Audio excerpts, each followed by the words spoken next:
Hello everyone, आप सब कैसे हैं।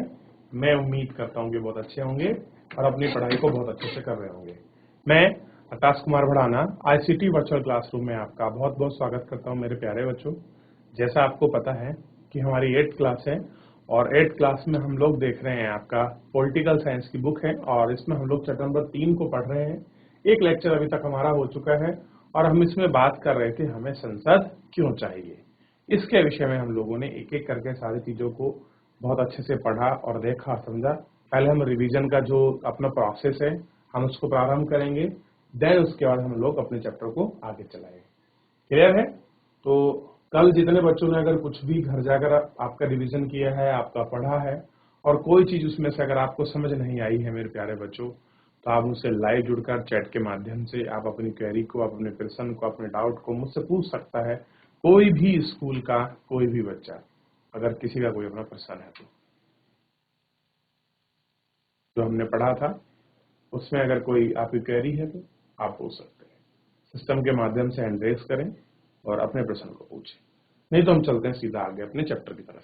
देखिए चैप्टर आपके सामने है, हम इसको देख रहे थे और इसमें हमने देखा हमें संसद क्यों चाहिए। हमने पूरी लोकतांत्रिक जो व्यवस्था थी उस व्यवस्था को जानने का प्रयास किया और उसके अंदर क्या क्या चीजें सार्थक हैं इनको हमने देखा। फिर इसमें हमने देखा कि संसद थी कैसी। देखिए संसद का चित्र मैंने आपको दिखाया है। एटलीस्ट कोई आपसे पूछ ले संसद क्या है तो आपको पता होना चाहिए, लेकिन ध्यान रखना मैंने 2 प्रश्न आपको घर से करने के लिए दिए थे। अच्छा, ऐसे कितने बच्चे हैं जिन्होंने उन क्वेश्चन को घर से कर किया है? बताइए मेरे प्यारे बच्चों। एक मैंने पूछा था संसद क्या है और एक पूछा था विधानसभा। क्लियर है? अगर आपने दोनों स्ट्रक्चर पढ़े हैं तो आपको कोई दिक्कत नहीं होने वाली। बच्चों पढ़ा है किसी बच्चे ने? घर से पढ़ जाकर रिवीजन किया है? चलिए मैं आज स्कूल जुड़ के एक एक से आपसे पूछूंगा। फिर लोगों का फैसला क्यों लेना चाहिए, लोगों को फैसला, इसके विषय में पूरा पढ़ा चुका हूं आपको और इसमें बहुत अच्छे से आपका बात करनी थी इन सारी चीजों के बारे में जिनको आज हम लोग हम इस चैप्टर को पूरा अच्छे से कंप्लीट करेंगे और उसको देखेंगे। लेकिन उससे पहले जब मैं आपको समझा रहा था कि कैसे जब आपकी चुनाव प्रक्रिया होती है, कैसे वो आपके चुनाव होते हैं और कैसे उनकी जो आपकी वोटिंग होती है वो किस प्रकार होती है, ये सारी चीजों को मैं आपको बहुत अच्छे से आपको समझा रहा था। अब कितने ऐसे बच्चे हैं जिन्होंने इसके विषय में बहुत अच्छे से घर पर जाकर पढ़ा है? चलिए, है कोई बच्चा जो बताएगा? बच्चों संसद क्या है, विधानसभा क्या है, बताएगा कोई बच्चा किसी स्कूल का? वॉलंटरी बच्चा। चलिए एमपी बता दीजिए, एमपी क्या होते हैं, मेंबर ऑफ पार्लियामेंट क्या होते हैं, विधायक क्या होता है बच्चों? है कोई बच्चा? चलिए ठीक है, मैं सबसे पहले आपको थोड़ी सी इस व्यवस्था के बारे में आपको बता देता हूं ताकि आपको पता होना चाहिए कि कैसे व्यवस्था है। देखिए केंद्र सरकार में विधान बनाने की जो सर्वोच्च संस्था है उसको कहते हैं हम आपका संसद। क्या कहते हैं? हम संसद कहते हैं। अभी हमने संसद का इमेज भी देखा, उसके विषय में भी हमने पढ़ा कि संसद क्या है, कैसे काम करती है। इन सब के विषय में हम लोगों ने इस चैप्टर के अंतर्गत आपकी एक एक करके आपका बात भी की। ठीक है, ये संसद क्या होती है ये आपको ध्यान रखना है। ठीक, अब देखिए संसद को हमने देखा और संसद के अलावा राज्य स्तर पर क्या होती है? विधानसभा, जो क्या करती है? राज्य के लिए आपका विधान बनाती है। ठीक, ये आपको ध्यान रखना। दोनों का जो काम है अपने स्तर पर बहुत अलग अलग है। संसद का काम पूरे भारत संघ के लिए कानून बनाने का है, विधानसभा का काम अपने आपका राज्य के लिए कानून बनाने का है। क्लियर है? स्पष्ट है? इतना ध्यान रहेगा आपको। अब देखिए इनका भी एक आपका निर्वाचन क्षेत्र होता है। किसका? संसद का। जैसे मैंने कल बताया कि संसद 3 भागों से मिलकर बनी होती है। 3 भाग होते हैं, राष्ट्रपति, राज्यसभा और लोकसभा। ये 3 अभिन्न अंग हैं संसद के, जिनसे आपकी संसद बनती है। फिर मैं आपको विधानसभा के विषय में बताया था। विधानसभा भी आपका राज्यपाल और विधानसभा से जो आपके सदस्य होते हैं उनसे मिलकर बनती है। कहीं कहीं आपको विधानमंडल भी आपको दिखाई देगा। क्लियर है? ये आपके लिए प्रश्न है कि भारत के ऐसे कितने राज्य हैं जिनमें आपके विधानमंडल है। आपको ढूंढना है, आप गूगल करिए, आप किससे पूछिए और मेरे को बताइए। ठीक है, चलिए, तो ये समझ आया। अब देखिए 3 है। अब जो आपके लोकसभा के सदस्य होते हैं, कल हम यही बात कर रहे थे। देखिए ये प्रश्न था लोकसभा के सदस्य। अब देखिए लोकसभा के सदस्य का निर्वाचन क्षेत्र बड़ा होता है तुलनात्मक रूप से राज्य विधानसभा के क्षेत्र से। कैसा होता है? बड़ा होता है। क्योंकि अगर आप देखेंगे लोकसभा का जो क्षेत्र होता है उसके लिए एक सीट आपके निर्धारित करी जाती है कि ये नंबर की लोकसभा का निर्वाचन क्षेत्र है। उधर आप देखेंगे कि ये आपका विधानसभा का निर्वाचन क्षेत्र है। क्लियर है? ये सारी चीज आपके डिसाइड की जाती है। उसी के आधार पर आपकी पार्टियां चुनाव देती हैं। कुछ लोग आपके निर्दलीय खड़े होते हैं, और वहां से जो होता है लोग आपका चुनकर कहां आते हैं? विधानसभा आते हैं। ठीक है, ये आपको थोड़ा इसमें अच्छे से पता होना चाहिए। अब देखिए जैसे और इसमें प्रश्न पूछा गया है कि चीन के साथ शांतिपूर्ण संबंध रखा जाता है। कौन रखेगा भाई? केंद्र सरकार का काम है। मध्य प्रदेश में बोर्ड के तहत आने वाले सभी स्कूलों को 8वीं तक की बोर्ड परीक्षा से बाहर रखा गया है। ये निर्णय कौन लेगा? भाई आपका राज्य सरकार लेगी। अजमेर और मैसूर के बीच नई रेलगाड़ी चलानी है। कौन चलाएगा? सेंट्रल गवर्नमेंट चलाएगी। 1000 रुपए का नोट जारी करना है। कौन जारी करेगी? Central government. तो ये सारी चीजें अगर आप इनको पढ़ लेते हैं, आप इनके बीच का फर्क देख लेते हैं, तो आपको सारी चीजें बड़ी स्पष्ट है, आपको समझ आएंगी। अब देखिए मैं आपको कुछ दिखाना चाह रहा हूं। आप इन चित्रों को गौर से देखिए और आप इन पर विचार करिए। ठीक है, आपको संसद दिखाई देगा, उसके दोनों सदन दिखाई देंगे। आपको राज्यसभा दिखाई देगी, आपको लोकसभा दिखाई देगी। आप इन पर विचार करिए। देखिए कितनी बड़ी भारतीय संघ की व्यवस्था है। उस संघीय व्यवस्था को आप किस तरह से देख रहे हैं, किस तरह समझ रहे हैं, यह आपको देखना बहुत जरूरी है। क्लियर है? आप इसको देखिए। अगर कुछ भी डाउट बनता है मुझसे पूछिए कि आपका संघीय व्यवस्था जो है किस प्रकार से आपका काम कर रही है। क्लियर है मेरे प्यारे बच्चों? तो ये आपको इसमें देखना है और यही इसमें आपको बात करनी है। ठीक, अब देखिए क्या दिखाया गया है। भारतीय संसद देश की सर्वोच्च कानून निर्मात्री संस्था है। इसके 2 सदन है, राज्यसभा और लोकसभा। यानी कि देश में अगर कोई सर्वोच्च संस्था है जो कानून बनाती है वो कौन है? संसद है। संसद के 2 सदन है, 2 हाउसेज हैं। कौन सा? राज्यसभा और आपका लोकसभा। 2 सदन आपको देखने के लिए मिलेंगे। दोनों की इमेज जो है इसमें आपको दिखाई दे रही हो। ठीक है, राज्यसभा में कुल, आप देखिए ये आपको नोट करने की जरूरत है। सभी बच्चे इसको नोट कर लीजिए। इस तरह से लिखना है कि राज्यसभा में कुल 245 सदस्य होते हैं। लिखिए इसको, सभी बच्चे नोट करें प्रॉपर तरीके से इसको कि राज्यसभा में कुल 245 आपके मेंबर होते हैं। देश के उपराष्ट्रपति राज्यसभा के सभापति होते हैं। ये लाइन भी आपको लिखनी है। कितने होते हैं? 245। कहां? राज्यसभा के अंतर्गत। इसको लिखिए, इस लाइन को, फिर हम लोग आगे बढ़ेंगे। देखिए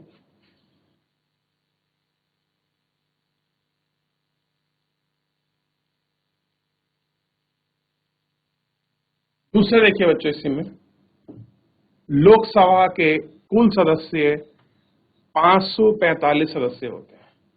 कितने होते हैं? 545। किसके? लोकसभा के। इसका अध्यक्ष लोकसभा का अध्यक्ष करता है। कह रहे हैं कि लोकसभा की अध्यक्षता करता कौन करता है? लोकसभा का अध्यक्ष करता है। जबकि राज्यसभा का जो आपका सभापति है उसकी अध्यक्षता करता है कौन करता है? जो हमारे देश के उपराष्ट्रपति होते हैं वो क्या होते हैं? राज्यसभा के क्या होते हैं? सभापति होते हैं। क्या होते हैं मेरे प्यारे बच्चों? सभापति होते हैं। जैसे बच्चे लिख रहे हैं, आप इनको जरूर लिखिए और साथ में ये भी लिख लीजिए कि संसद के 2 सदन होते हैं, राज्यसभा, लोकसभा। इसको नोट कर कर लिखिए सभी बच्चे, लिखिए।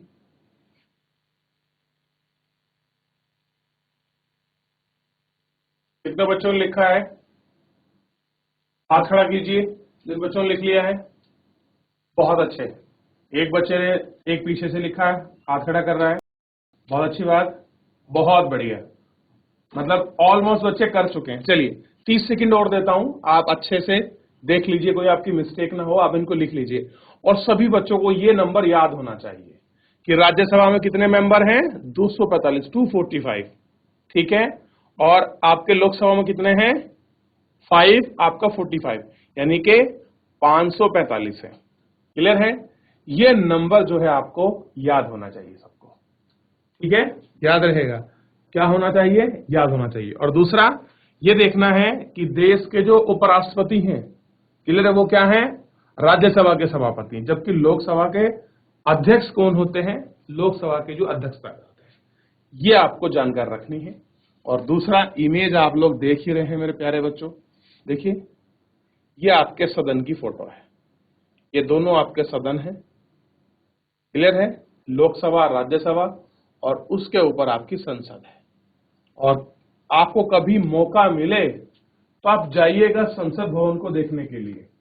आपको दिखाते हैं, आपके पास वगैरह बनते हैं और आप लोग उसका विजिट कर सकते हैं संसद का। क्लियर है कि किस तरह से संसद आपकी चलती है, कैसे हमारे जो राज्यसभा के आपके सदस्य हैं, लोकसभा के जो आपके सदस्य हैं, वो किस प्रकार बैठकर आपकी चर्चा करते हैं, देश के लिए नियम कानून बनाने की बात करते हैं।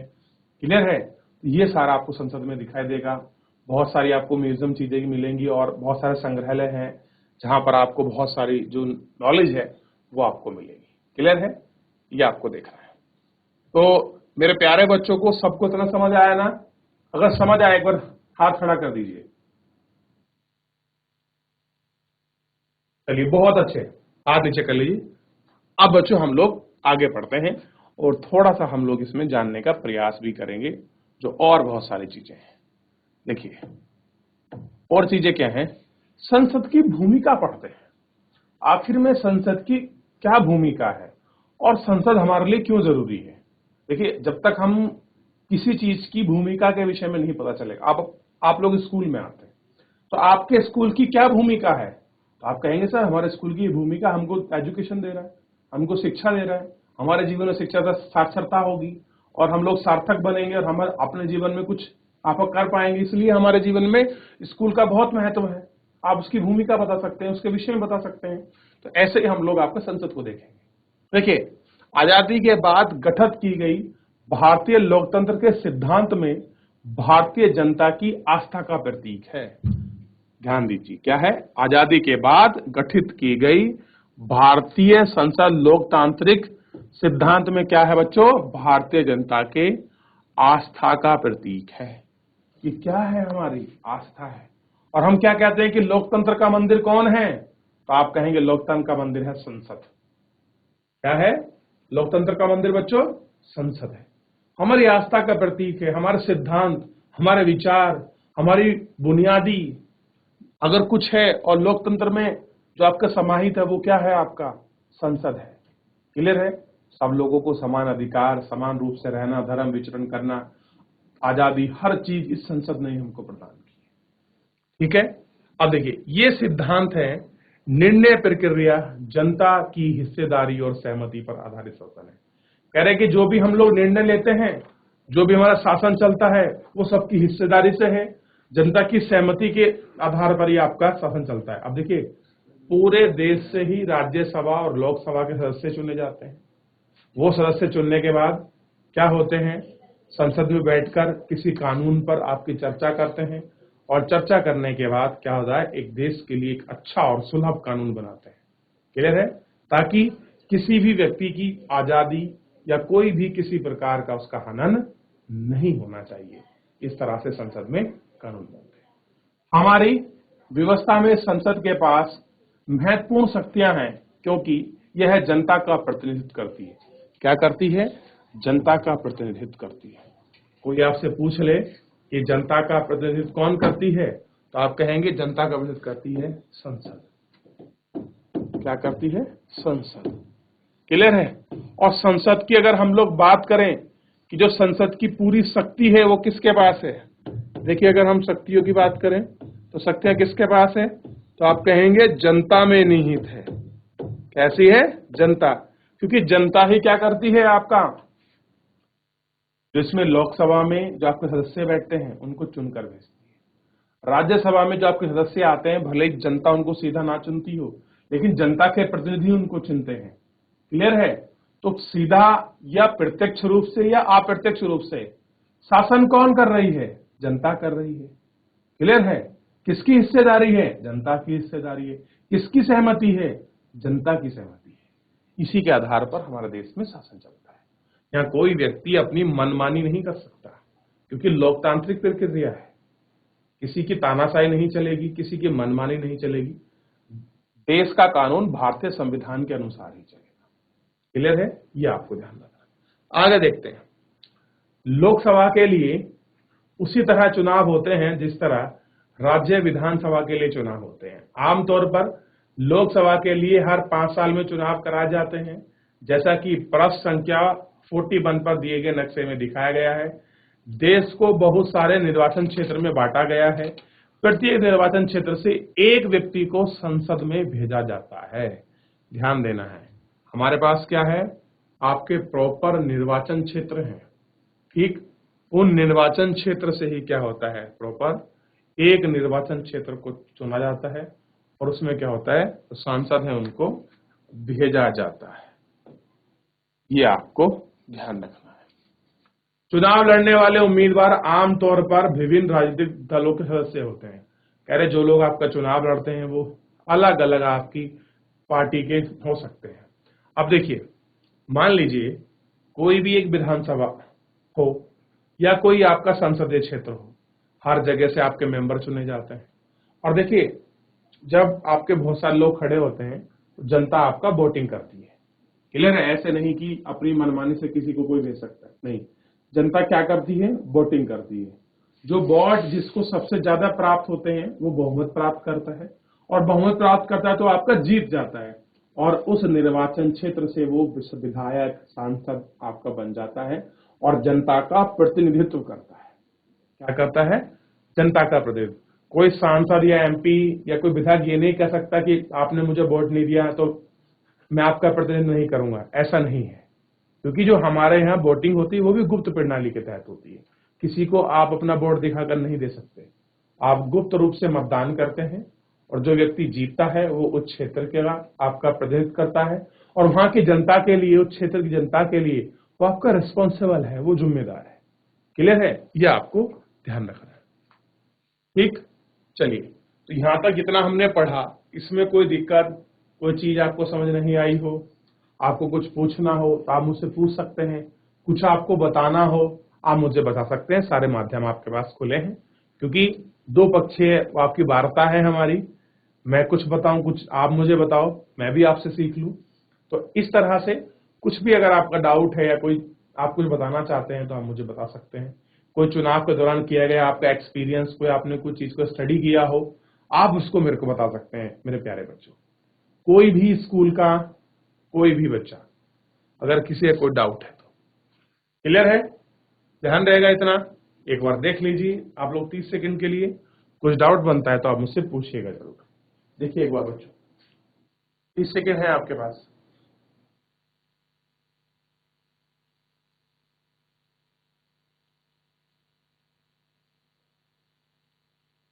तो ये आपने देख लिया पूरा अच्छे से। चलिए आगे बढ़ते हैं, और थोड़ा इसमें हम लोग और ऐसी चीजें हैं जिनको हम लोग आपका देखते हैं और जिनसे हम कुछ महत्वपूर्ण चीजों की जानकारी भी हम लोग इसके अंतर्गत प्राप्त करेंगे। अब देखिए, आप पढ़ते हैं तो मैं भी पढ़ता हूं, आपका रिवीजन होता है तो मेरा भी रिवीजन होता है। क्लियर है? तो ये हमारा जो आपकी प्रक्रिया है, ये पढ़ने और पढ़ाने की प्रक्रिया है। आपको ध्यान रखना चाहिए, क्या है? पढ़ने और पढ़ाने की प्रक्रिया है।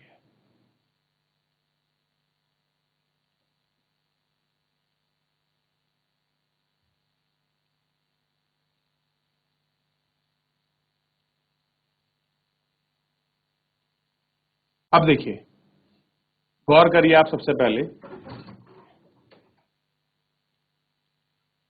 अब ये हमको चार्ट दिया गया है, आप इसको देखिए और इस पर हम लोग एक एक करके अच्छे से बात भी करेंगे और इन सारी चीजों को आपका देखेंगे भी मेरे प्यारे बच्चों। अब देखिए, सबसे पहले अगर मैं इसके अंतर्गत आपसे बात करूं कि क्या चीज है इसमें,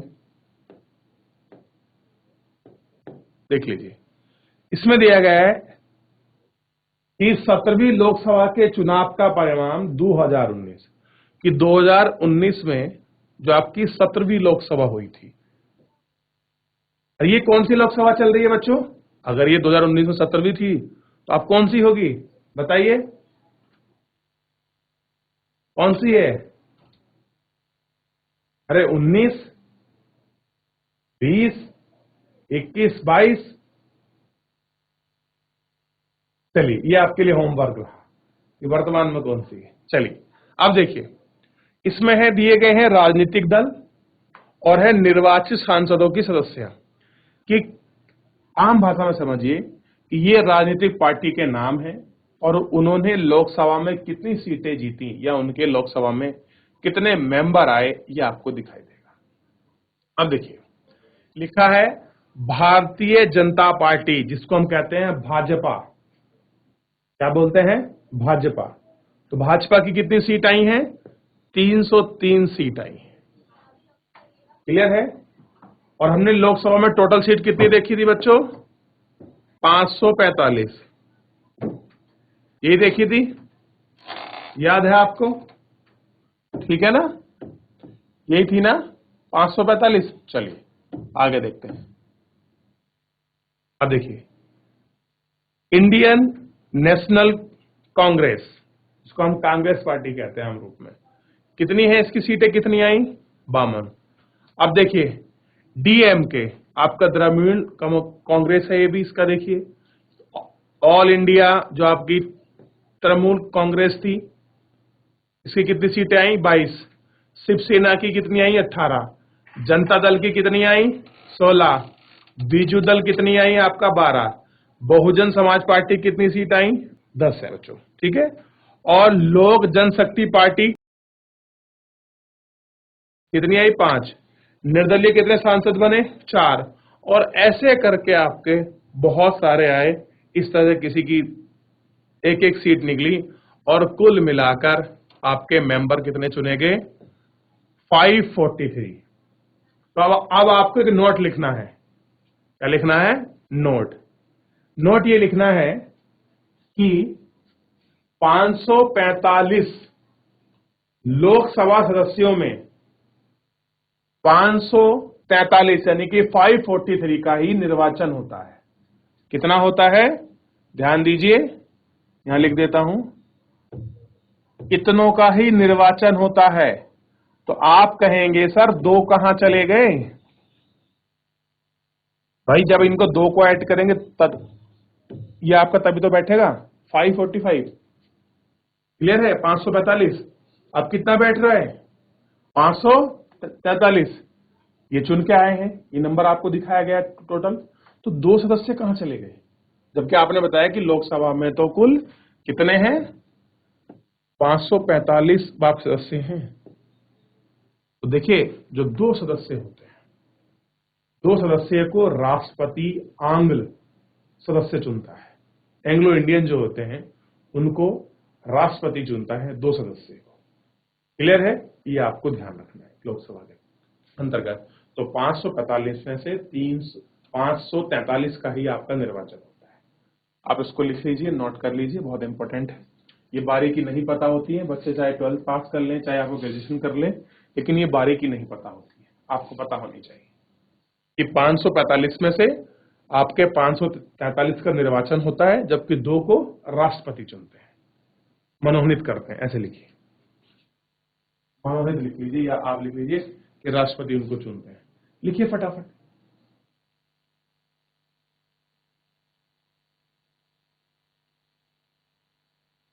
देख लिया बच्चों, इतना कर लिया आपने? अच्छा, कितने बच्चों ने नोट किया है? हाथ खड़ा कीजिए, फिर आगे बढ़ते हैं। पीछे वालों कर लिया? बहुत बढ़िया, शाबाश। अब देखिए, आगे देखते हैं।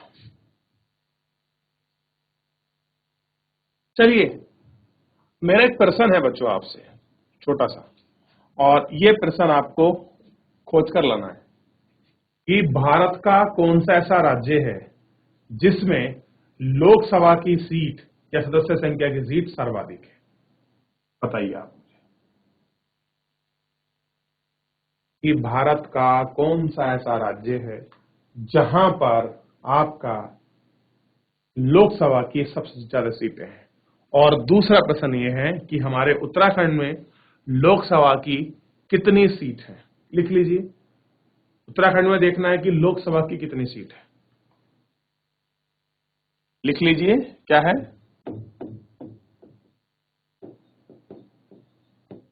लोकसभा की हमको सीट पता करनी है, ठीक है, कि कितनी सीट है। चलिए ध्यान दीजिए, ये आपको पता करनी है। और इसी के साथ साथ आपको, ये तो लोकसभा की हो गई, आपको राज्यसभा की भी पता करनी है। अच्छा, है कोई बच्चा जिसको पता हो? चलिए, आप लाइव जुड़ के बता सकते हैं कितनी सीटें हैं लोकसभा की हमारे उत्तराखंड में, और आपके राज्यसभा की कितनी है? बता सकता है कोई बच्चा? चलिए, जो बच्चे हाथ खड़ा कर रहे हैं माइक ले और बताइए जिनको पता है। कोई भी एक बच्चा? जेएससी पौड़ी। बच्चों, अगर आपको पता है कि हमारे उत्तराखंड में लोकसभा की कितनी सीटें हैं और राज्यसभा की, तो आपको अनम्यूट कर दिया गया है, आप माइक लें और बताइए। Hello hello. Hello sir. Sir 245। जी बेटा, कितनी? 245 राज्यसभा में। राज्यसभा में? ये तो बच्चों हमारी आपके टोटल हो गई संसद की सीट। मैं स्पेशली बात कर रहा हूं अपने राज्य की कि हमारे उत्तराखंड में राज्यसभा की कितनी सीटें हैं, क्योंकि हर क्षेत्र, मैंने आपको निर्वाचन क्षेत्र में आपको पढ़ा रहा था और मैंने कहा 17। था कि हर का हेलो निर्वाचन क्षेत्र। जी। Hello sir. 17 हाँ हाँ, 17। 17? Yes sir. नहीं, थोड़ा यस एक सर। बार आप लोग जरूर कंफर्म करिए, 17 नहीं है। Hello sir. Hello sir. जी बेटा, सर 70। बोलिए। 70 सर। नहीं नहीं, 17 नहीं। आप जो बता रहे हैं वो अभी आपको, चलो मैं अभी बता देता हूं आपको, लेकिन बहुत अच्छा लगा मुझे, कम से कम आप लोग बता रहे हैं। नहीं, 17 नहीं है, इतनी सीट नहीं है। फिर भी बता देता हूं, लोकसभा में हमारे यहाँ 5 सीटें हैं। कितनी सीटें हैं?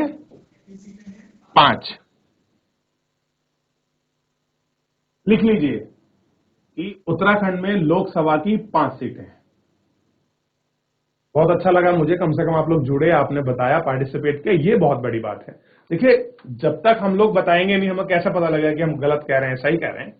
ये कोई जरूरी नहीं है कि आप सही बोले गलत बोले, लेकिन जरूरी ये है आप बता रहे हैं। तो ध्यान रखिए, लोकसभा की उत्तराखंड में हमारे राज्य में 5 सीटें हैं, ठीक है। अब बात करते हैं राज्यसभा की। टोटल सीट तो मैंने आपको बताई है, जो आप कह रहे थे ना बच्चों, 245, ये कुल सीट है, पूरे देश की सीट है 245। हम केवल अपने राज्य की बात कर रहे हैं कि हमारे राज्य में कुल कितनी सीट मिली है हमको, बताइए। चलिए ऑप्शन देता हूं। 5 तो आपने लोकसभा में लिख लें। क्या 5 सीट है, 3 है, 2 है कि 1 है? चलिए बताइए।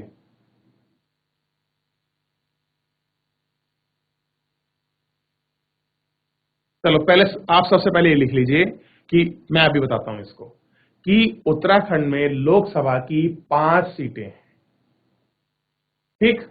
लिखिए। जल्दी।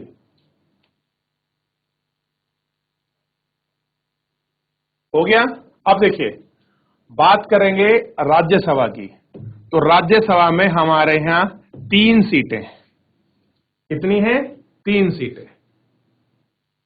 ध्यान दीजिए, लोकसभा में कितनी है? 5 और राज्यसभा में कितनी है? 3। इनको लिख लीजिए।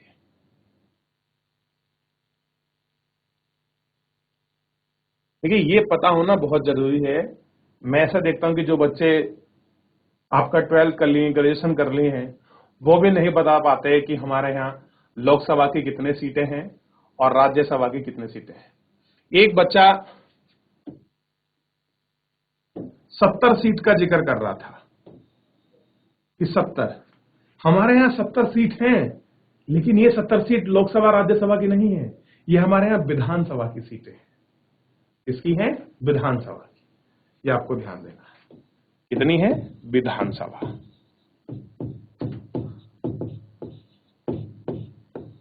क्लियर है? ये आपको पता होना चाहिए। और मैं जीआईसी पौड़ी के बच्चों को बहुत आपका सराहनीय देता हूं कि कल भी और आज भी अभी तक इस चैप्टर में उन्होंने बहुत बढ़ चढ़कर हिस्सा लिया है।